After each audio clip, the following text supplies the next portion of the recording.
బెంగళూరు చిన్నస్వామి స్టేడియంలో ఒక అద్భుతం చోటు చేసుకుంది.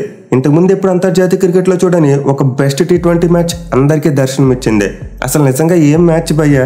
ఎక్కడ టీమిండియా, ఎక్కడ ఆఫ్ఘనిస్తాన్, అసలు ఈ రెండు జట్ల మధ్య ఎంత థ్రిల్లింగ్ మ్యాచ్ ఉంటుందని చెప్పి కలలో కూడా అనుకోలేదు.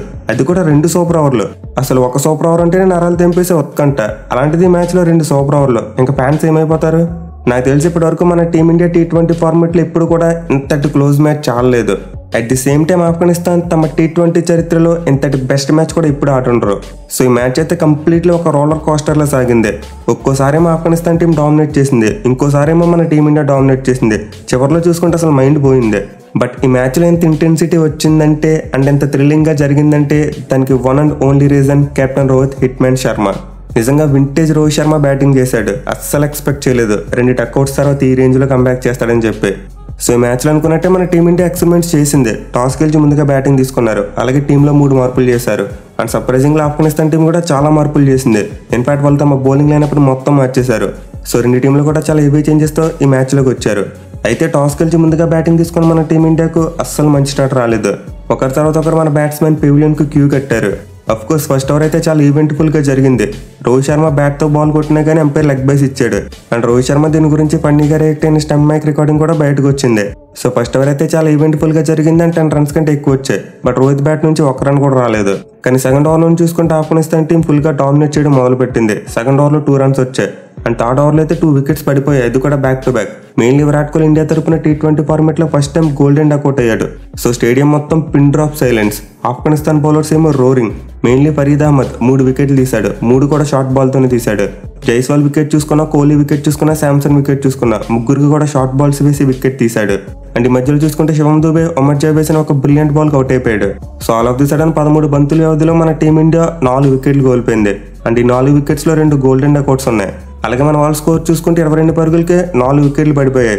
సో టీ20 ఫార్మాట్ లాంటి కొలాప్స్ నుంచి కోలుకోవడం అంటే చాలా కష్టం.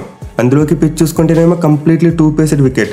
అసలు ఏ బాల్ ఫాస్ట్గా వస్తుందో, ఏ బాల్ స్లోగా వస్తుందో బ్యాట్స్మెన్కి అర్థమే సావట్లేదు. మెయిన్లీ విరాట్ కోహ్లీ వికెట్ చూసుకుంటే బాల్ పడిన తర్వాత స్కిడ్ అయి చాలా ఫాస్ట్గా బ్యాట్ మీదకి వచ్చింది. దీనివల్ల అతను షార్ట్లో లేట్ అయిపోయాడు అండ్ బాల్ అక్కడే లేచింది.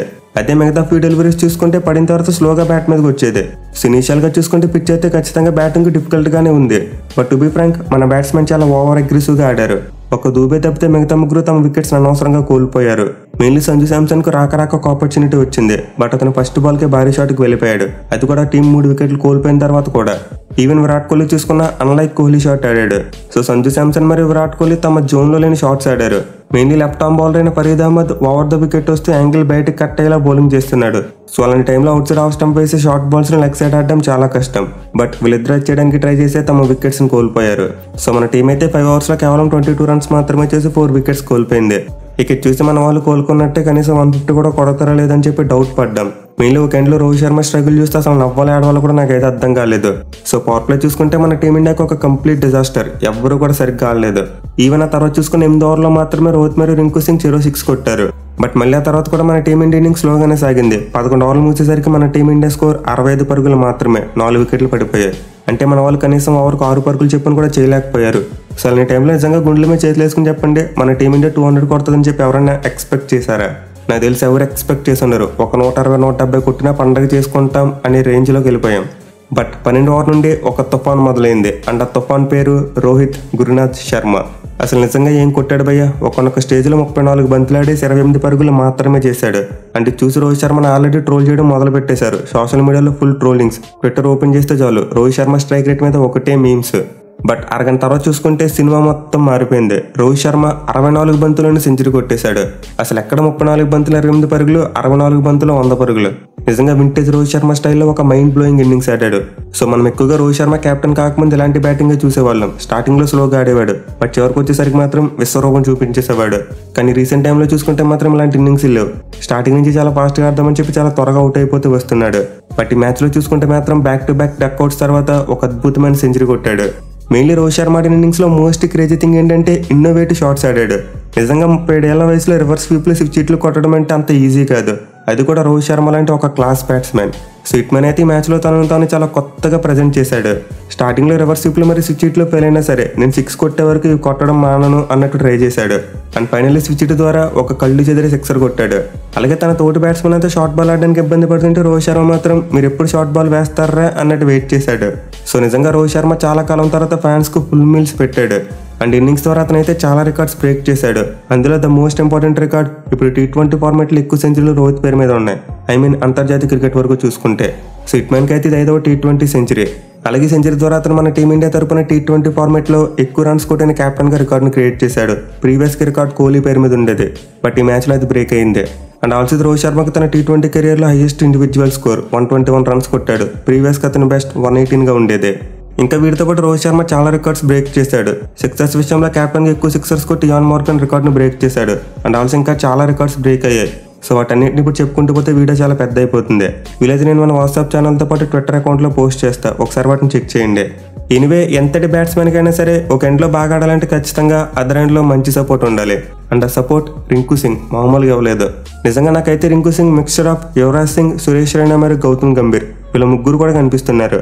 ఎందుకంటే ఒకసారి అతని టెంపర్మెంట్ చూడండి. ఇండియా 22 పరుగులకి 4 వికెట్లు కోల్పోయినప్పుడు బ్యాటింగ్కి వచ్చాడు, బట్ ఎక్కడ కూడా రాంగ్ షాట్ ఆడలేదు అండ్ ఎక్కడ కూడా ప్రెజర్ తీసుకోలేదు.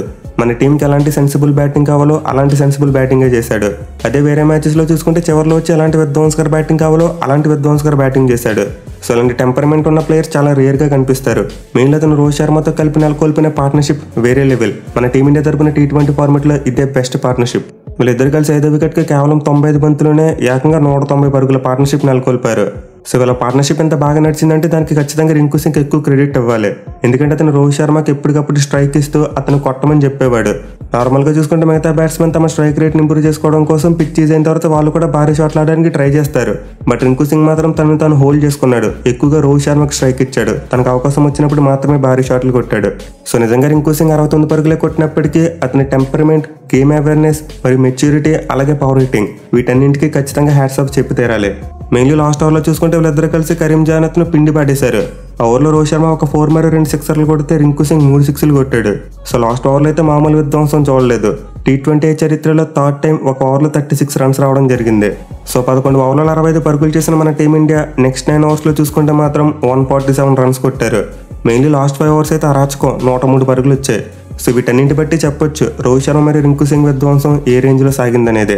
బట్ ఎనిమిది ఇంతటి విధ్వంసంలో కూడా ఒక ఆఫ్ఘనిస్తాన్ బౌలర్కు క్రెడిట్ ఇవ్వాలి.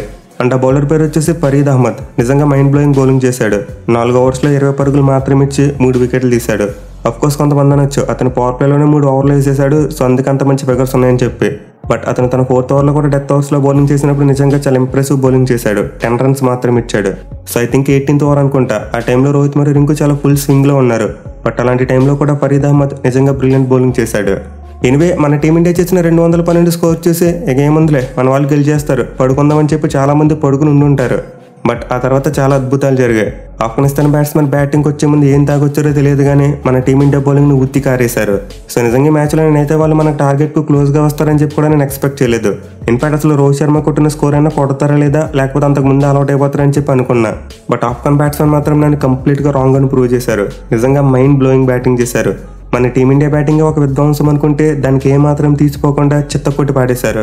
సో వాళ్ళ ఓపెనర్స్ గుర్బాజ్ మరియు జద్రాన్ ఆ టీంకి చాలా మంచి స్టార్ట్ ఇచ్చారు. Opening partnership 93 runs. Mainly Gurbaz అగ్రెసివ్గా బ్యాటింగ్ చేస్తే జద్రాన్ యాంకర్ రోల్ తీసుకున్నాడు. అని వీళ్ళిద్దరు పార్ట్నర్షిప్ చాలా బాగా క్లిక్ అయింది. అయితే వీళ్ళిద్దరు అవుట్ అయిపోయిన తర్వాత నబీ మరియు నాయబ్ వీళ్ళిద్దరు కలిసి మన టీమిండియాకి అసలైన చుక్కలు చూపించారు.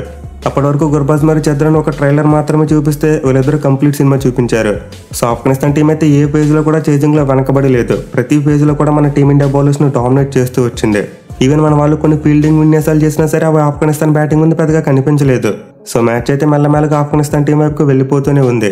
బట్ మన టీమిండియా బౌలర్స్లో వాషింగ్టన్ సుందర్ ఒక్కడే మన టీంను బ్యాక్ తీసుకురాగలిగాడు.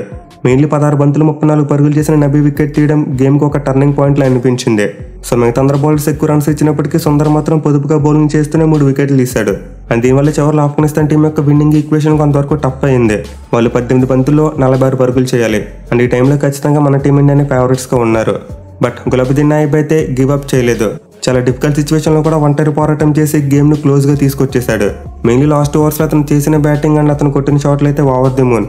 కంప్లీట్లీ ఇండియన్ బౌలర్స్ను డామినేట్ చేసి కమాండబుల్ ఇన్నింగ్స్ ఆడాడు. సో లాస్ట్ 12 బంతులు ఆఫ్ఘనిస్తాన్ టీం 36 పరుగులు చేయాలి. చాలా డిఫికల్ట్ ఈక్వేషన్. బట్ నాయబ్ చూసుకుంటే 19 ఓవర్లో 17 పరుగులు రాబట్టాడు అండ్ లాస్ట్ ఓవర్లో 18 పరుగులు కొట్టాడు. సో నిజంగా అతనైతే ఓడిపోయే మ్యాచ్ను టై వరకు తీసుకొచ్చేసాడు. అఫ్కోర్స్ లాస్ట్ 2 బాల్స్కు మన ఫీల్డర్స్ కూడా యాక్యురేట్గా త్రోస్ వేయలేకపోయారు. ఈ 2 బంతులు ఒక్క త్రో సరిగ్గా పడినా మన టీం గెలిచేసేదే. బట్ ఆఫ్ఘనిస్తాన్ యొక్క పెర్ఫార్మెన్స్కి మెస్మరైజ్ అయ్యి గాడ్ అయితే ఈ గేమ్ను సూపర్ ఓవర్ వరకు తీసుకెళ్లాడు. సో ఈ మ్యాచ్లో మన బౌలింగ్ అయితే చాలా పూర్గా కనిపించింది. మెయిన్లీ మన వాళ్ళు చూసుకుంటే చివరిలో ప్రెజర్లో చాలా వైట్ బాల్ తీసి ఎక్స్ట్రా రన్స్ ఎక్కువ ఇచ్చేశారు. బట్ చివరికి ఎదులాగైతే గేమ్ ఓడిపోకుండా సూపర్ ఓవర్ వరకు పట్టుకెళ్ళగలిగారు. ఇక సూపర్ ఓవర్ చూసుకుంటే మ్యాచ్ కంటే ఎక్కువ థ్రిల్లింగ్గా సాగింది. ఫస్ట్ బాల్కి గులబద్దీన్ రన్అట్ అయిపోయాడు. కానీ తర్వాత చూసుకుంటే గుర్బాజ్ ఒక 4 కొట్టాడు, అలాగే నబీ ఒక 6 కొట్టాడు. దీంతో వాళ్ళ స్కోర్ 10 కంటే ఎక్కువ వెళ్ళిపోయింది. అండ్ ఇది సరిపోతుందంటే లాస్ట్ బాల్కి హై డ్రామా. సంజు శాంసన్ వేసిన త్రో నబీ బాడీకి తగిలినా సరే వాళ్ళు రన్నింగ్ ఆపలేదు. ఒక 2 ఎక్స్ట్రా రన్స్ తిరిగేశారు. అండ్ రోహిత్ శర్మకి చూసి చాలా కోపం అయితే వచ్చింది. ఎందుకంటే అలాంటి టైంలో బ్యాట్స్మెన్ స్పోర్ట్స్మెన్ స్పిరిట్ చూపించి రన్స్ తిరగకూడదు, ఎందుకంటే తన వల్లే బాల్ డిఫ్లెక్ట్ అయింది కాబట్టి. బట్ ఆఫ్ఘన్ బ్యాట్స్మెన్ అయితే గెలుపు కోసం ఆ స్పోర్ట్స్మెన్ స్పిరిట్ను కొంచెం పక్కన పెట్టారు. అండ్ రూల్స్ ప్రకారం చూసుకుంటే ఆ రన్స్ కౌంట్ అవుతాయి. సో సూపర్ ఓవర్లో ఆఫ్ఘనిస్తాన్ టీం మొత్తం 16 పరుగులు కొట్టింది. ఇక 17 పరుగులు టార్గెట్తో బరిలో దిగిన మన టీమిండియాకు ఫస్ట్ 2 బాల్స్లో 2 రన్స్ మాత్రమే వచ్చాయి. బట్ ఆ తర్వాత థర్డ్ బాల్ మరియు ఫోర్త్ బాల్ ఈ 2 బాల్స్కి రోహిత్ శర్మ చాలా ఈజీగా 2 సిక్సర్లు కొట్టాడు. దీంతో ఒక్కసారిగా ఈక్వేషన్ మారిపోయింది. మన టీం గెలవాలంటే 2 బంతులు 3 పరుగులు చేయాలి. బట్ 5వ బాల్కి సింగిల్ మాత్రమే వచ్చింది. అండ్ లాస్ట్ బాల్కి 2 రన్స్ చేయాలి. సో ఇలాంటి టైంలో మన వాళ్ళు ఒక కన్నింగ్ టాక్టిక్ని యూజ్ చేశారు. ఆఫ్ఘనిస్తాన్ వాళ్ళు బై రన్స్ తీసుకున్నారన్న కోపం ఏంటో తెలియదు, కానీ మన వాళ్ళు ఒక డిఫరెంట్ టాక్టిక్ యూజ్ చేశారు. అదేంటంటే నాన్ స్ట్రైక్ రన్లోనే రోహిత్ శర్మ రిటైర్డ్ అవుట్గా పెవిలియన్కి వెళ్ళిపోయాడు. అంటే మనం గల్లీ క్రికెట్లో చెప్పుకునే డిక్లేర్ లాంటిదే. అండ్ ఒక్క బాల్కి రన్నింగ్ చేయడానికి రింకు సింగ్ బ్యాటింగ్ వచ్చాడు. సో నిజంగా ఈ మూవ్ అయితే చాలా వెరైటీగా అనిపించింది. ఈవెన్ రాహుల్ ద్రావిడ్ కూడా చెప్పాడు ఇది అశ్విన్ లెవెల్ ఆఫ్ థింకింగ్ అని. బట్ సాడ్ థింగ్ ఏంటంటే మన వాళ్ళు చేంజ్ చేసినప్పటికీ లాస్ట్ బాల్కి ఒక రన్నే వచ్చింది. దీంతో అగైన్ సూపర్ ఓవర్ కూడా టై అయింది. సో ఈ మ్యాచ్లో 2 టీంలు హారాహారాగా పోరాడినప్పటికీ సూపర్ ఓవర్లో కూడా ఫలితం రాలేదు. దీంతో మరో సూపర్ ఓవర్ పెట్టారు. అండ్ ఓవర్లో చూసుకుంటే Rohit Sharma first Balki 6 and 4 కొట్టేశాడు. అలాగే థర్డ్ బాల్కి సింగిల్. ఫస్ట్ 3 బాల్స్లోనే 11 రన్స్ వచ్చేసాయి. But again same sad story. Rohit Sharma తప్పితే మిగతా బ్యాట్స్మెన్ ఎవరు సరిగ్గా ఆడలేకపోయారు. నెక్స్ట్ 2 బాల్స్కి మన టీమిండియా 2 వికెట్లు కోల్పోయింది. సో ఈసారి మన వాళ్ళు సూపర్ ఓవర్లో 11 పరుగులు మాత్రమే చేయగలిగారు. అయితే మన వాళ్ళు బౌలింగ్ విషయంలో మాత్రం ఈసారి ఒక చేంజ్ చేశారు. అదేంటంటే పేస్ బౌలర్ని కాకుండా స్పిన్నర్ని తీసుకొచ్చారు. అది కూడా ఈ మ్యాచ్లో బాగా బౌలింగ్ చేసిన సుందర్ని కాకుండా రవి బిష్ణుని తీసుకొచ్చారు. సో ఇదైతే చాలా మంచి టాక్టికల్ మూవ్. ఎందుకంటే ఆవేష్ ఖాన్ ఇటు తిరిగి ఎక్కువ రన్స్కి వెళ్ళాడు. కొన్ని సుందర్తో వేయిందామంటే 2 రైట్ హ్యాండ్ బ్యాట్స్మెన్ ఉన్నారు. ఆఫ్ స్పిన్నర్ని చితకొట్టే ప్రమాదం ఉంది. దీంతో మన వాళ్ళు లెగ్ స్పిన్నర్ అని బిష్ణుని తీసుకొచ్చారు. అంటే మూవ్ మన టీమిండియాకు చాలా వర్కౌట్ అయింది. 3 బంతుల్లోనే ఆఫ్ఘనిస్తాన్ టీం ఆల్అౌట్ అయిపోయింది. వాళ్ళు 2వ సూపర్ ఓవర్లో ఫస్ట్ 3 బాల్స్కి 2 వికెట్లు కోల్పోయారు. సో సూపర్ ఓవర్లో 2 వికెట్లు మాత్రమే ఉంటాయి. ఆ 2 వికెట్లు కోల్పోతే బ్యాటింగ్ టీం ఆల్అౌట్ అయిపోయినట్టే. సో సెకండ్ సూపర్ ఓవర్లో ఆఫ్ఘనిస్తాన్ టీం 1 పరుగు మాత్రమే చేయగలిగింది. దీంతో మన టీమిండియా 2వ సూపర్ ఓవర్ని ఎలాంటి కాంపిటీషన్ లేకుండా చాలా ఈజీగా గెలిచారు. సో ఇప్పటివరకు అంతర్జాతీయ క్రికెట్లో ఎప్పుడు కూడా ఇలా 2 సూపర్ ఓవర్లు జరగలేదు. ఫర్ ద ఫస్ట్ టైం జరిగింది. అండ్ ఈ మ్యాచ్లో మన టీమిండియా గెలిచిందంటే మోస్ట్లీ క్రెడిట్ రోహిత్ శర్మకి వెళ్తుంది. మెయిన్లీ సూపర్ ఓవర్స్లో అతను లేకపోతే మన వాళ్ళు ఓడిపోయేవారు. సో రోహిత్ శర్మ ముందు బ్యాటింగ్ చేసినప్పుడు 121 రన్స్ కొట్టాడు.